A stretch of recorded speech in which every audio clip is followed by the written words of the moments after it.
Well, that scoreline spelled out humiliation for Spurs. It also spelled out another great day in the wonderful career of Dave MacKay. Here is Dave, and with him, Jimmy Hill.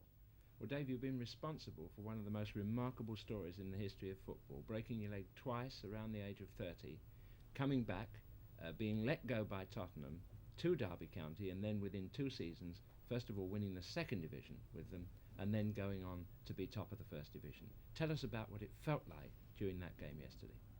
Well, all last week there was tremendous publicity and everything, and I've always been looking forward to this game really, but yesterday I expected a hard game from Tottenham, but our lads played absolutely magnificent, and we finished out very easy winners. In fact, I felt slightly embarrassed by the finish. Was it a game that just went in the last few minutes, or were you always on top of them? No, I think Les Green had a save from Jimmy Greaves when we were 2 goals up, and after that save I knew that we were going to win, and from then on there was no danger. That was a remarkable save. It was a fantastic save, it really was. As last week Bill Nichols was saying all Greaves' chances are falling to his right foot. Yeah. Well, he couldn't have complained how he hit that one. Jimmy was moaning for 5 minutes after, saying how did he save that, even hold it. You know, he was really upset about not scoring a goal there, and I would have been as well if I could have hit a shot like that. What about the Derby side? Are they a good side? Well, they're a tremendous side this season.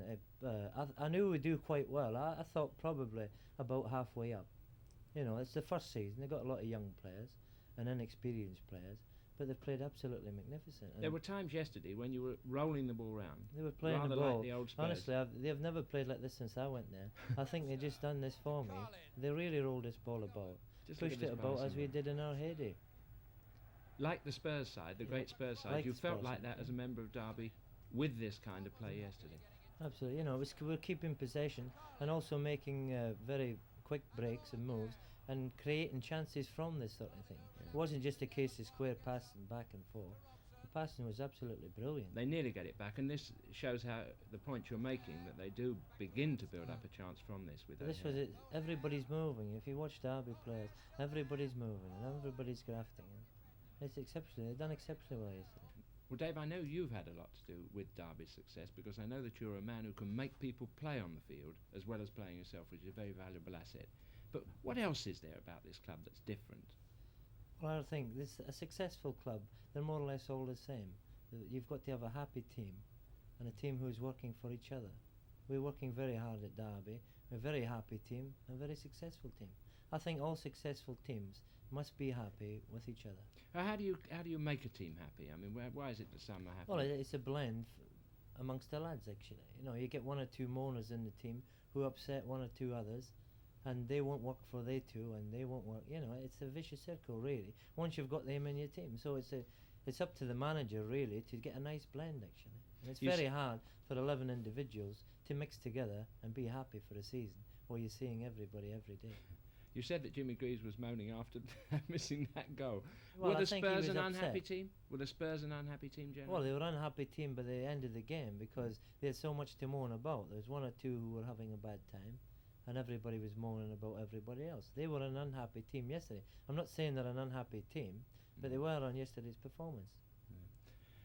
5 goals in 1 match is really remarkable these days, let alone for you to captain the side to do it against Spurs. But let's have a look at the John O'Hare's goal, which I think was a really first-class, beautifully conceived goal, and one that would grace any team in any country. Here's the build-up. Yeah, the boys they're playing this ball about, they're stroking a ball. This is as we did in 1961-62 when we were supposed to have a super side. They're playing the ball with plenty of confidence, stroking it about. They seem to have plenty of room. Willie Carlin. Full of cheek, this little chap, isn't he? Alan through the legs. Takes on Alan Muller through the legs. Takes his time. It's a wonderful check. Lovely pace ball, yeah. John O'Hare. And what a shot. Beautiful shot with a slight deflection off Peter Collins' hand, I think. Yeah, you can see that. Funnily enough, it was almost an identical angle to the Arsenal goal that we've seen by John Samuels. Yeah, it was just a slight deflection. Actually, I think it would have went in anyway. Yeah. There's so much pace in it, and it was going in the right direction anyway. So on a day like that, the ball daren't not go in. Yeah, everything was going right, and everything was going in.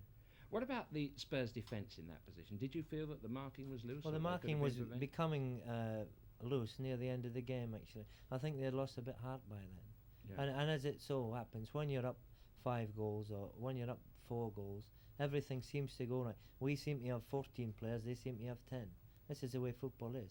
When you're on top of the wall and everything's going right for you, everything just happens. You get all the breaks. If you have a shot, it goes in the back of the net. Well, this particular, the last goal that you got, I think left 2 of your players alone, 2 of Derby's players alone in the 6-yard box. Yes, I think this was very bad actually. We got 4 players up, and actually they had only 3 back at that particular time.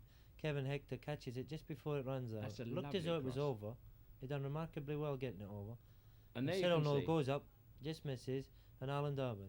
So we've got 2 of the Spurs players actually between the posts and only 1 defender, And only Cyril Noel's there. which and is very bad marking actually. But we did break from the centre of the pitch, and as you can see, there's Alan Mully just getting back there. There's players who are just getting back actually. While you're here, the $60,000 question, are Derby going to keep it up?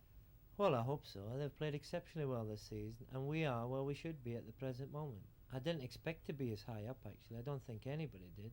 And I think yesterday, the first time that any manager has said that we were really looked a good side was Bill Nicholson.